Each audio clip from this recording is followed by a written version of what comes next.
আসসালামু আলাইকুম গাইস, আমি আয়ুষ। আপনারা দেখছেন আমার আয়ুষ্মান মম কিচেন। আমার এই চ্যানেলে আপনাদের অনেক অনেক স্বাগত।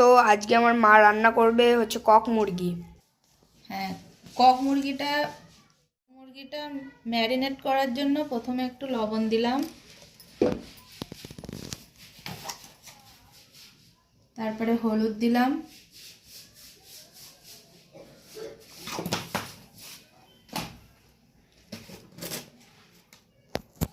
একটু ঝাল দিলাম, লঙ্কার গুঁড়ো,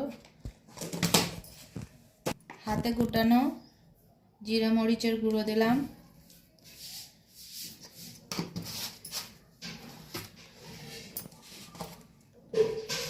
একটু এলাচ দারুচিনির গুঁড়ো দিলাম,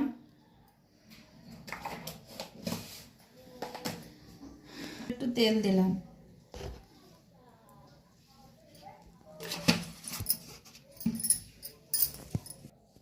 এটাকে মাখিয়ে নেব।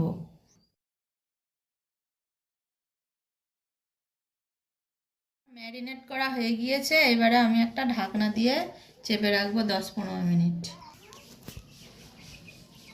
তাওয়ায় একটু তেল দিয়ে নিলাম,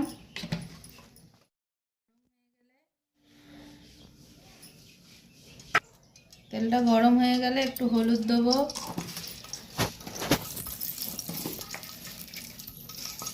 একটু লবণ দেবো, দিয়ে ভালো করে তেলটা এক এক করে আলুগুলো দিয়ে নেবো।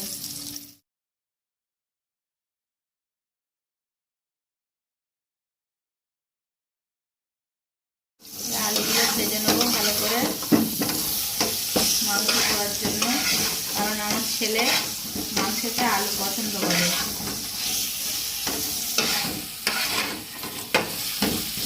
ভাজা হয়ে গিয়েছে, এবারে আমি একটা বাটিতে তুলে নেবো।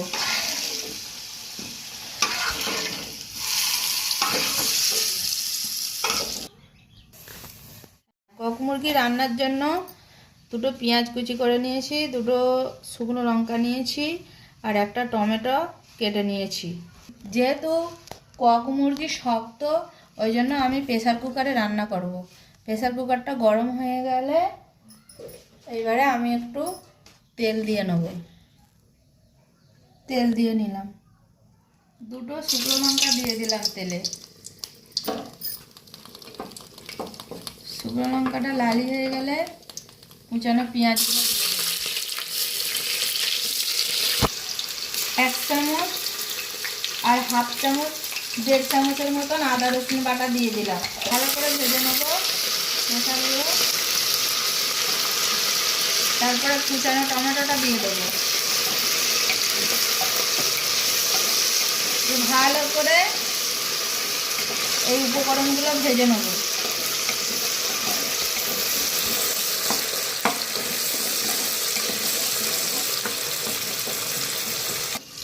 ভাজা হয়ে গিয়েছে মশলাগুলো, এবারে ম্যারিনেট করা মাংসগুলো এর মধ্যে দিয়ে দেবো।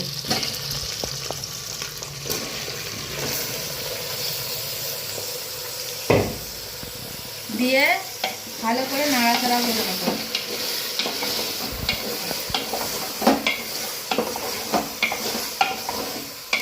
করার সময় অল্প মশলা দিয়েছিলাম, ওই জন্য আবার সামান্য একটু করে মশলা দিয়ে নেব। প্রথমে লবণ দিয়ে দিলাম, তারপরে একটু হলুদ গুঁড়ো দিয়ে দিলাম,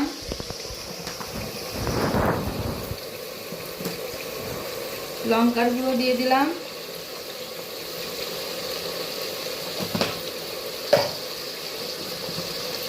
হাতে পেশা গুঁড়ো মশলা দিয়ে দিলাম, জিরা গুঁড়ো দিয়ে দিলাম। এবারে ভালো করে একটু কষিয়ে নেব।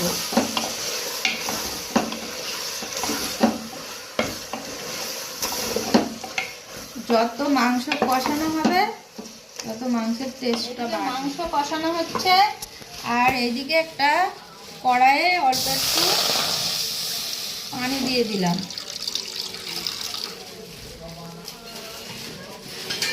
পানি দিয়ে একটু লবণ দিয়ে দেবো পরিমাণ মতন।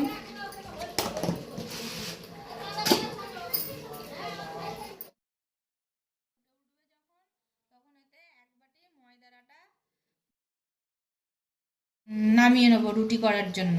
ওইদিকে মাংস কষা হচ্ছে, তা মাংস কষা খাওয়ার জন্য কিছু তো লাগবে, তাই জন্য আমি ময়দার আটার রুটি করব। একটা পাতিলা দিয়ে পানিটা ফুটতে দিলাম, পানিটা ফুটে গিয়েছে।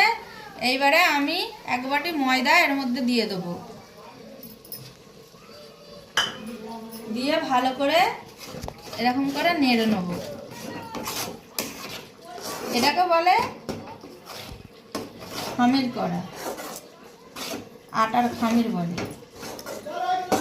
এইরকম রুটি করলে পারে রুটিটাও নরম হবে, খেতেও খুব ভালো লাগবে। আমার ছেলে মাংস দিয়ে এই রুটিটা খেতে খুব পছন্দ করে। এবারে ভালো করে ময়াম করে নেবো হাত দিয়ে। গ্যাসটা বন্ধ করে দিলাম। আটাটা ময়াম করা হয়ে গিয়েছে। এবারে আমি এক এক করে লেচি কেটে নেব। সব লেচি কাটা হয়ে গিয়েছে। এবারে আমি এক এক করে বেলে নেব। তাওয়াটা চুলায় দিয়ে দিলাম রুটি সেঁকার জন্য। মাংসটা কষানো হয়ে গিয়েছে। এবারে আমি পানি দিয়ে দিলাম, দিয়ে পানি দিয়ে দিলাম। প্রেসার কুকারে ঢাকনাটা দিয়ে বন্ধ করে দিলাম। 6-7টা সিটি পড়ার পরে তারপরে আমি আবার প্রেসার কুকারের ঢাকনাটা খুলবো, খুলে ভাজা আলুগুলো ওতে দিয়ে দেবো। সব রুটিগুলো বেলা হয়ে গিয়েছে। এবারে আমি এক এক করে সেঁকে নেব। রুটিটা তাওয়ায় দিয়ে দিলাম।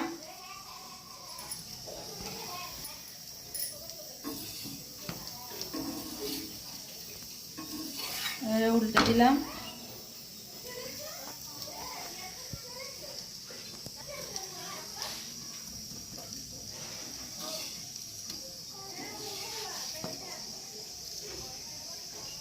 তারপরে আবার উল্টে দিলাম।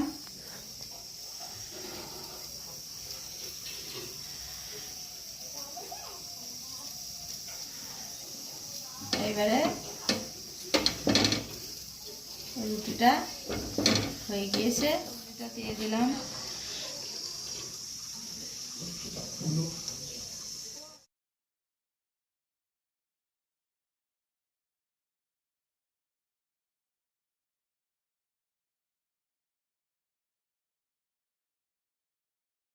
এইভাবে প্রত্যেকটা রুটি এমন করে 5-6টা সিটি মারা হয়ে গিয়েছে।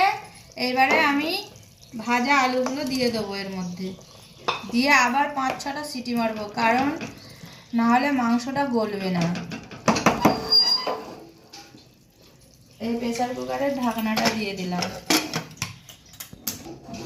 এদিকে আমার রুটিগুলো সেঁকা হয়ে গিয়েছে, আর ওইদিকে প্রেসার কুকারে আমি আলু দিয়ে মাংসটা আবার ভালো করে সেদ্ধ করতে দিয়েছি। 5-6টা সিটি পড়লে পারে আমি নামিয়ে সিটি মারা হয়ে গিয়েছে। এবারে আমি নামিয়ে নেব।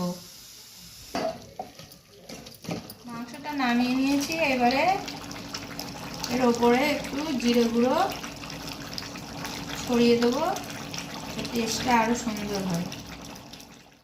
রেসিপিটা যদি আপনাদের ভালো লেগে থাকে তাহলে অবশ্যই সাবস্ক্রাইব করবেন এবং বেল আইকনটি অন করে রাখবেন, যাতে সবার প্রথমে আপনার কাছে আমাদের ভিডিও পৌঁছায়। আল্লাহ হাফেজ।